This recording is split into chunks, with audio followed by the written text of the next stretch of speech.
All right, so last class we were introduced to variables and the different types of variables that we have in C. So remember, C is a strongly typed language. So every single variable that we create, we must specify what type of information that variable is supposed to store. So as a reminder, we learned about ints. So these are variables that store integer values, integer numbers. We also have a type of double, which is meant to store real numbers or decimal values, as we like to call them. And then we have a variable type char, which is meant to store one single character that is 1 byte long. But a good part of our variables that we spent on last time, because we're dealing with a story, is char star. So that's a string. So that's one way that we could have a variable type string, so that I can remember some text on there. So we create some variables in here. So we had a hero of our story. And so the original story was Lightning McQueen, but we changed it to Mr. Tam just so that we could see that when we have our prints using the variables, we made all the appropriate changes. The villain in this story was originally Chick Hicks, but in this case it's Mr. Doma. And again, for the purpose of making sure we made the changes in our printfs. And the number of piston cups the original story was dealing with was 8, but I made the change here as 12. So part of your homework assignment was that you were supposed to go and change all your printfs so that we're using the variables as opposed to what we may say the hard-coded value of the values instead, which makes changing our story very difficult. And we'll sort of highlight this in a second. So in the printf, remember the double quotes represents the string that everything in there, or almost everything in there, is taken literally. But then we discovered that there's these placeholders that we can use to say to print f, while we're not actually going to print the %s or whatever the placeholder is, but you're going to replace that with the value of the variable. So for example, my first printf here, I want to print 2 variables. In this case, it was the hero twice. So wherever I want that, because hero is the type string, so it's a type string char star, we must say that we want to print a %s, so that's a placeholder. And so everyone went through, we did a %s. Then we discovered that we created another variable for the number of piston cups. In this case, we created an integer. So we could have created 12 as a string, but as a lead up, most of the time when we're dealing with numbers, we do want to create it either as an int or a double, because we want to perform some mathematics on there. And we're going to modify a story in a way that doesn't, the purpose is not for it to make sense anymore, but sort of demonstrate what we could do with some of these variables. So here, the original value of piston cups was 8. So we made it as 12. And every word that was printing the number of piston cups, so the placeholder for an integer was %d. And that's where I say, well, instead of 8 here, we're going to say we'll print the value of a variable that's going to be integer. So notice that in this print, though, I want to print 2 variables. I want to print the number, which is the piston cups, and the hero. So the hero will start at the end of this line here. So because we have the 2 variables in here, we're going to list more than 1 variables to print. And in this case, the order matters. So what printf does is it's going to find the first placeholder, which is %d. And then it's going to find the first variable that we list after our string, and it's just going to replace it with that. So that's where we get the number of piston cups, and then followed by the hero to our story. All right. So if we run this, we'll see that indeed we have a story about Mr. Tam and Mr. Doma. So Mr. Doma, the villain, comes in the second paragraph, and everywhere we're talking about piston cups should be number 12. All right. So this is the power of the variable. Is that really, if we want to go back to original story, we don't have to go through and modify all our printfs. But in here, we could change our hero back to Lightning McQueen.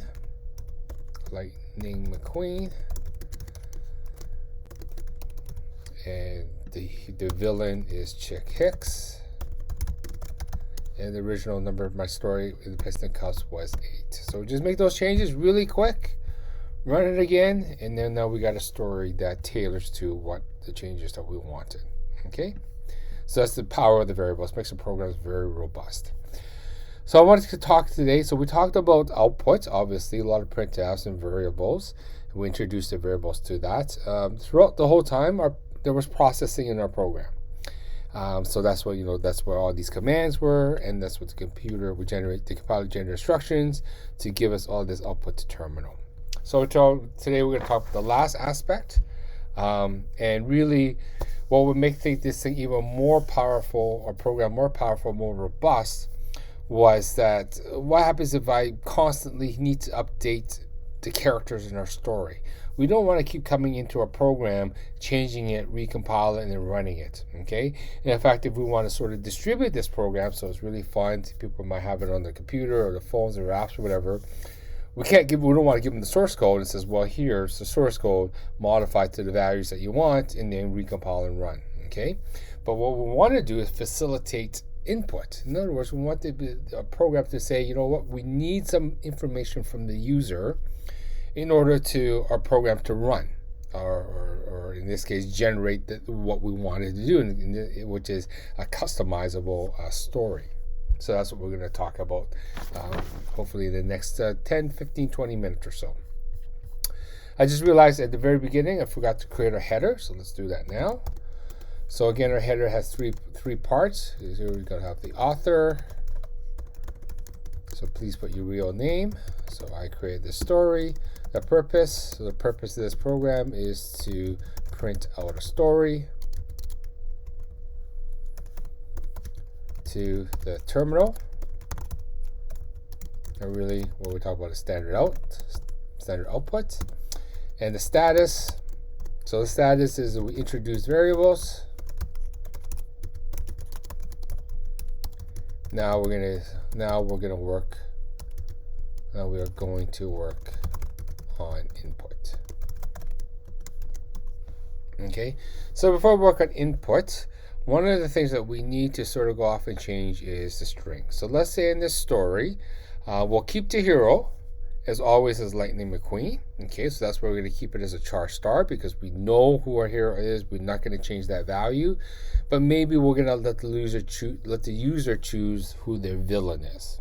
Okay, so we need to create the second type of string. So I'm going to append to our note where we're talking about strings. So char star was one of the ways that we could create a string. Well, in this case, we need a second way. So the second way is really what it looks like is we're going to have a char, then we have the space, then we have the name of the variable, followed by a left square bracket, and then some value x, and then the right bracket. Okay, so in this case, this represents a string for which the programmer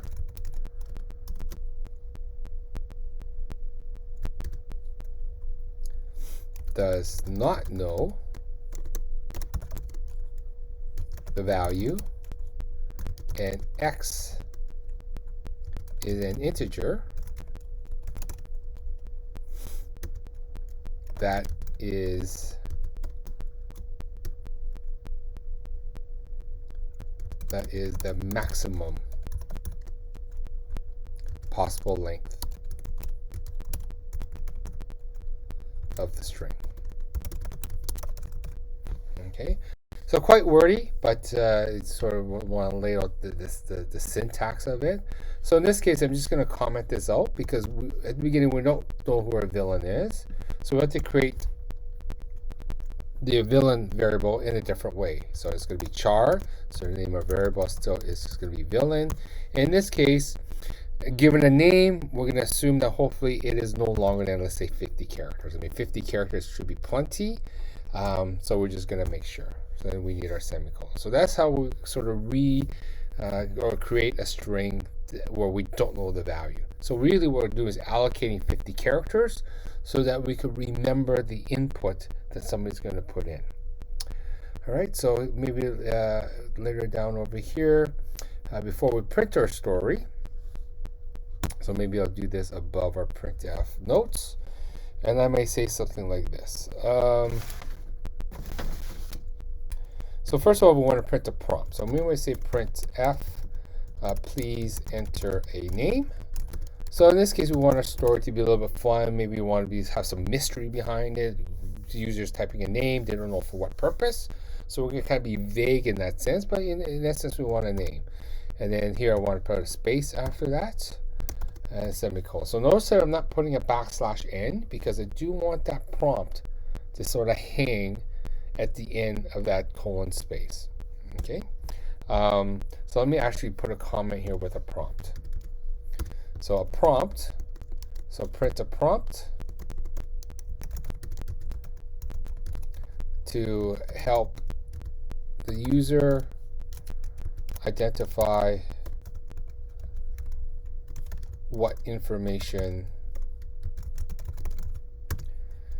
the program is requiring. So prompts should be user-friendly and be clear and explicit where it makes sense, and most of the time it should, on what data is expected. A good prompt will leave what I say a space, will leave space for the user to enter the data. So when I say space, I actually mean physical space, and I'm not going to go into the longer story about this, but it's almost like a psychological thing where here I create that space. So after the colon, I actually put in a space here, and we'll see this when we run it, is the prompt will sort of sit there. And what I've discovered in the past is that we don't actually put that space in, the user actually is might type that in as well. So that unfortunately becomes part of our input and can really wreck the logic of our program. Okay, so this is why that's kind of important. Okay, so how do we actually read in information from the keyboard? So here's the note for that. In order to get input, so uppercase input here from the keyboard. So there's several ways that a program can get input, but for our intensive for this year, we're going to only get input from the keyboard. Okay, so in order to get input from the keyboard, from the user, we use the scanf. So use the parentheses to indicate that this is a command or a function. So the technical word is function, but think of it as sort of a command that we use, sort of like printf.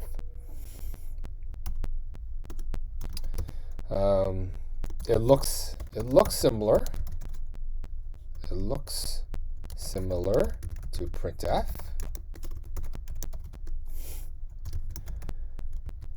But the first argument, or first information the scanf requires, first argument tells scanf, the first argument is a string, so that should be clear, but the first argument is a string that tells scanf what type of information we want, followed by the actual variable itself. So this is really important. It still gets messed up with some kids towards the end of the year, even in grade 12, okay, because it's kind of tricky. I'm not going to explain the reasoning why this is necessary. That's more of a grade 12 concept.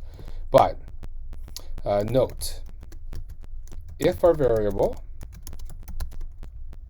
type is anything but a string. So, for example, the only types that we talk about is just int, char, double, or really any of the primitive types that we have in C, but those are the ones that we are going to be using for the most part.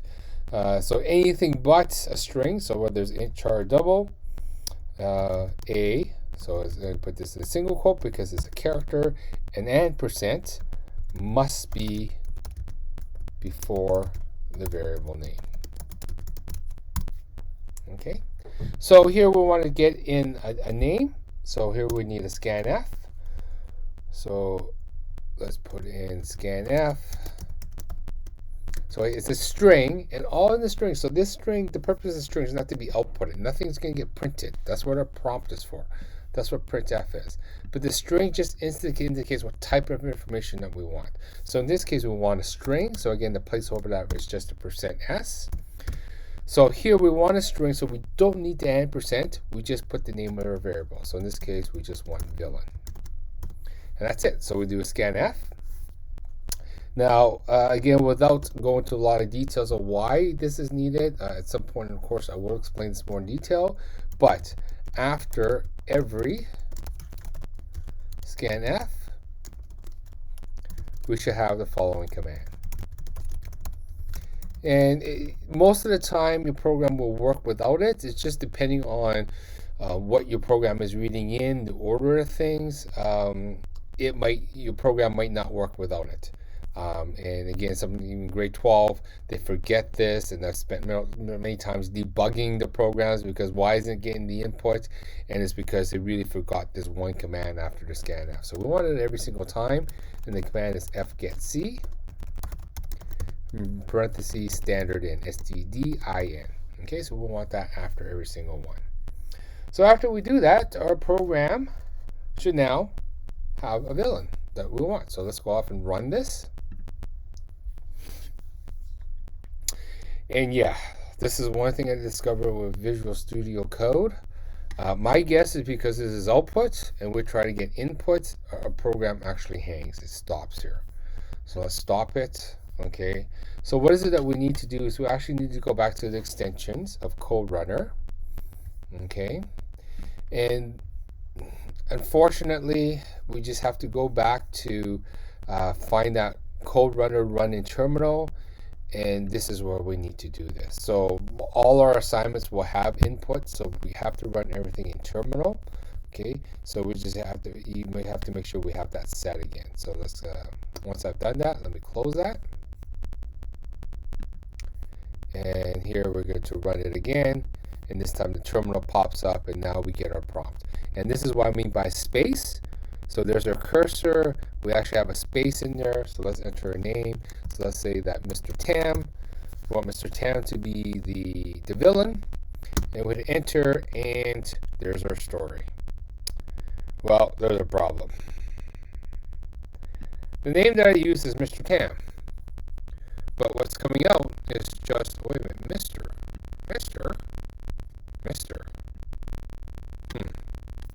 Let's try this again. Maybe it doesn't like the dot, I don't know. Maybe we'll put John Tam. And notice that what's coming out is just John. Okay. So really what's coming up here is %s. It helps us in some ways in that it only reads up to a string into what we call the first white space. So let's add a comment up here.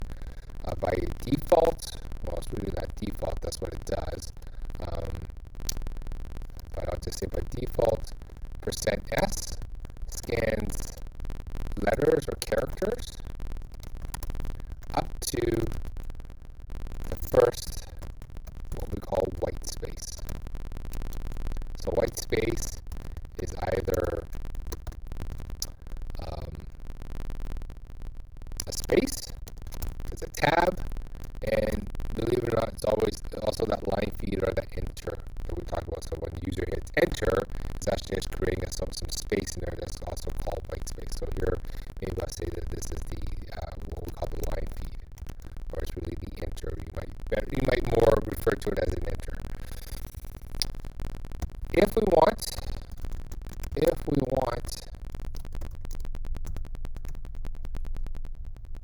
to have spaces as part of our input, so in this case we want more than one word, or accept more than one word if it's applicable. So if we want more than one spaces, then we need a slight adjustment, if I want to call it that, to our %s placeholder, which now becomes, and it looks like this. It looks weird, believe it or not, it actually makes sense if you sort of understand the the syntax of it, which becomes percent. So between the percent and the S, we're going to have a left bracket, the hat or the caret sign, which is really short for not. Then we have a \n, and then the right bracket, and then the S. Okay, so let's go off and modify our scanf to do that. So again, it's the left bracket, the caret or the hat, \n, in the right bracket. All right, so let's go off and run that.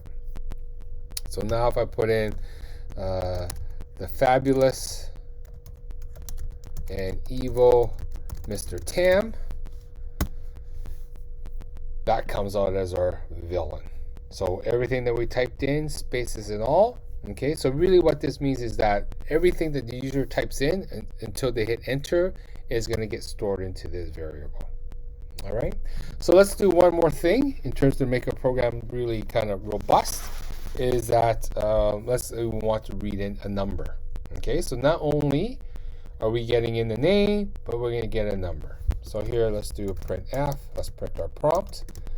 Please enter a number greater than 0. So in this case, my story is specific. I want more than, I want a positive number for piston cups.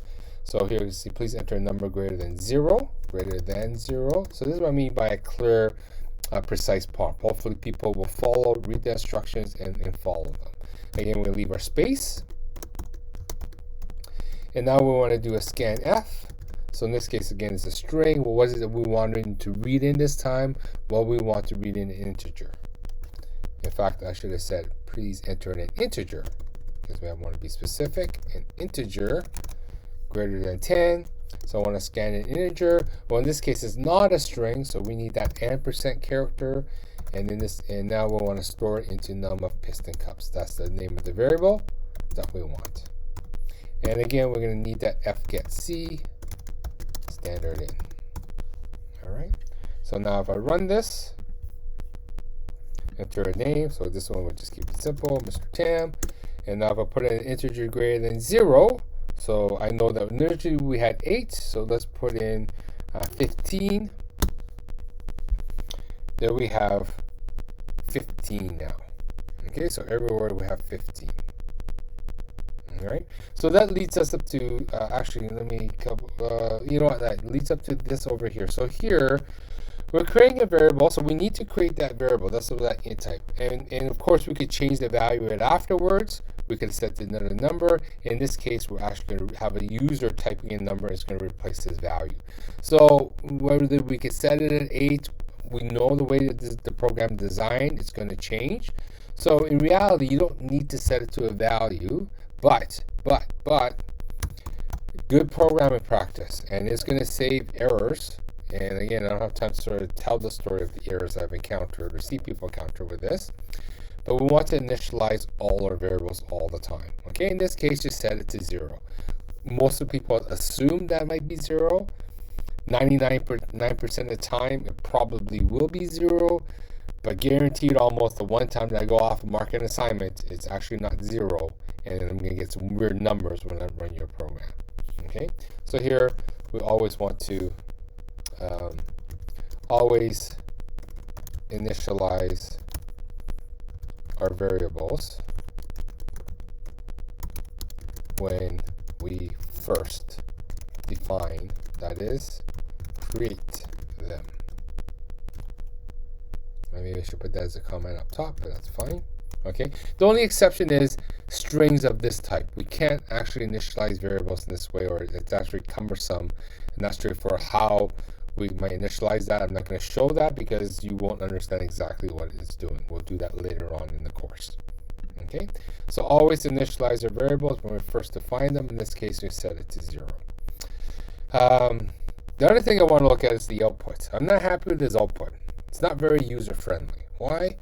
Because here I'm getting information from the user, and then all of a sudden I get this story and everything is kind of mixed in. Okay, so I just want to create some separation so this looks nice. I mean, that's sort of the idea of user friendliness. Is this easy to read? Is this easy to understand and parse? So I would argue no. So here what happens is after we get their inputs, I might do something like this, printf. Here we're going to print an extra blank line. I might put a whole bunch of hyphens or equal signs or something to indicate like a line. Then \n.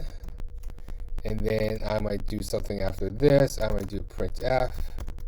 And again, I might want an extra line underneath that line is saying, and here is the story. So here's some context. And in this case, maybe I'll put 2 \n. So in other words, one to sort of end this sentence, and then another extra blank line after that. So now if I run this, hopefully it looks a little bit better. So in directions, I can put a name that has no space in there as well. This will still work. So Joe, I want an integer greater than 0. Let's make it 13. All right. So this looks a lot better. Like I have some context break, a lot more readable, and I'm reading and I'm going through this. Okay. So a couple of things I want to do. I mean, that's kind of it for input. But sort of going back to variables a little bit and why we might want to have a number of variables to type in. So the nice thing about having a variable is that we could actually do math on here. So this is not going to probably make your story make sense. It won't make sense on mine anymore. But I just want to show you some of the math that we can do inside a C program. In this case, we're going to do it specifically to the variable, and we're going to actually do it to printf. I could create another variable to remember the calculations, but here I'm just going to do it straight on out. So one of the things that we could do is we could actually add. So here, you want to aim the number of piston cups. I'm going to say, well, one more than whatever that value is. We're going to say +1. Here we could also do multiplying. So maybe the next one. So I want you to find in your program, find a spot where you're actually printing out the number. And now instead of printing out the actual number, we're going to sort of do some math on it. So we have multiply by 2. What happened here? There we go. Maybe the next one I'm going to subtract. So we can subtract things. So we're going to subtract 3. And then maybe the next time over here we could actually do division. So do division is actually divided by 2. Okay. So let's run this. And yes, the number is not going to make sense in our story anymore, but I just want to highlight this is what we can do with variables, whether we're printing them or not, right? I mean, this is the whole idea of programming. Is it's really a big fancy calculator. It does a lot of calculations for us, and for you to sort of see that a little bit. So here, let's enter a name, Joe. Let's put in 12, right? So here you can see the first number was 12 plus 1, so that's 13. Then we got 12 times 2, which is 24. What's the next thing we did? We subtracted 3. And that was the next line underneath. Yeah, 12 minus 3 is 9. And finally, the next paragraph, we divided something by 2. Okay? And the nice thing about variables is that when we're doing this, is that no matter what number the user types in, we're going to sort of adjust accordingly based on this. Okay? The last thing I want to do, and this is going to be important for your exercises that were coming up, is how do we handle decimals or floating point numbers. So again, not really part of our story, but what we're going to do is we're just going to create a variable. So let's say up here, I'm going to create a variable that's a double. So a decimal number that we want. So let's call this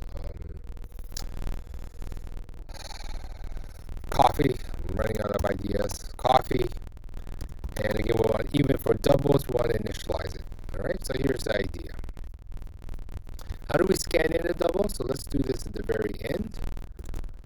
So let's do a printf. So we're going to print our prompt, and maybe we'll say, please enter a decimal. So there's a good prompt with a space there, and then we do a scanf. So in this case, we use the same placeholders as printf. So here we want to do a double. So that's going to be %lf. So no \n, just %lf, comma. Well, in this case, is not a string, so we need that ampersand, and we're going to store this in our coffee variable. Okay, we need to remember to put the fgetC standard in.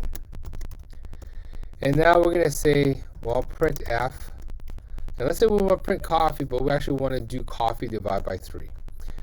So we're going to say coffee divided by 3.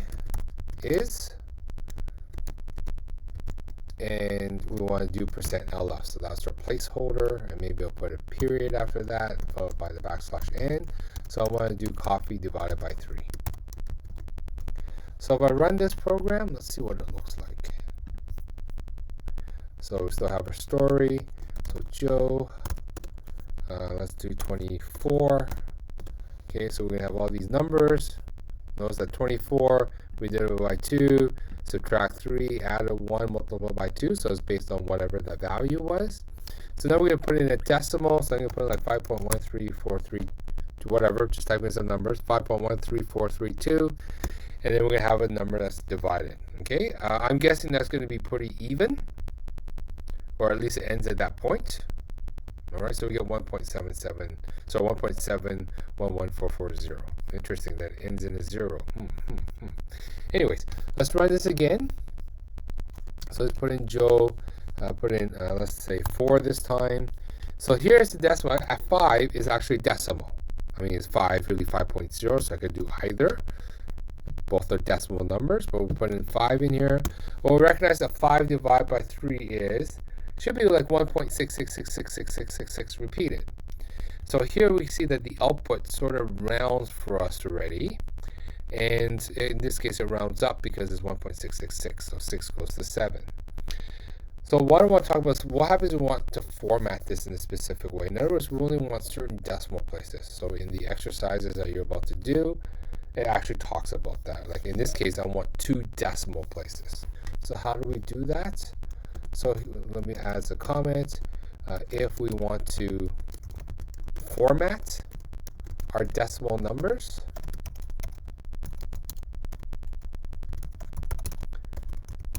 so that it only prints a certain number of decimal digits. The number of digits, how about number of digits after the decimal point?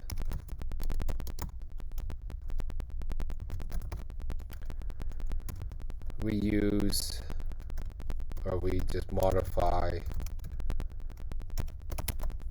it's actually we add a format information to the %LF placeholder. So in this case, what it is that we want 2 decimal places. We have is in front of before, sorry, after the %, before the LF, we want a 1.2. So the 1 I thought meant something. It didn't mean what I thought, but we'll just keep it anyways. We definitely need the point. So this is sort of like indicating like the decimal in our floating point number. And in here, the 2 is specifying that we want 2 after this. So if I run this now, and again, if we put in Joe, doesn't matter what name we put in. Okay, let's put in John. Again, number 6 here. So now if I put in 5 again, the 1.67. So now the printf says, okay, we only want 2 decimal places, so that's what it does, and it also rounds it. Okay, so here that number that could change. Let's say we want 4 decimal places. We change that to a 4, and if we run this again, we're going to get 4 decimal places. So that's what that number is afterwards. But we're just going to change that to a 2 because most of the time we want things to 2 decimal places. And that's it. So that's it for floating point numbers. So the last thing we want to do, I just remember this. We want to go to our status. We're finished for note now. So let's change that to done. And then we'll save it. Run it one last time. So let's put in a name. Let's put in the king. Well, actually, the king was already in the story. Who was? Sally. Sally's nice, but in this story, she's going to be evil. So integrated in 0. So let's put in 10. All right. So again, the 10, we had some math done on it. We got 11. That's the +1 times 2 minus 3 divided by 2. And then let's put in a decimal. So let's put in 7 in this case. So when it's 7 divided by 3 is also run on is 2.3333, but we only printed 2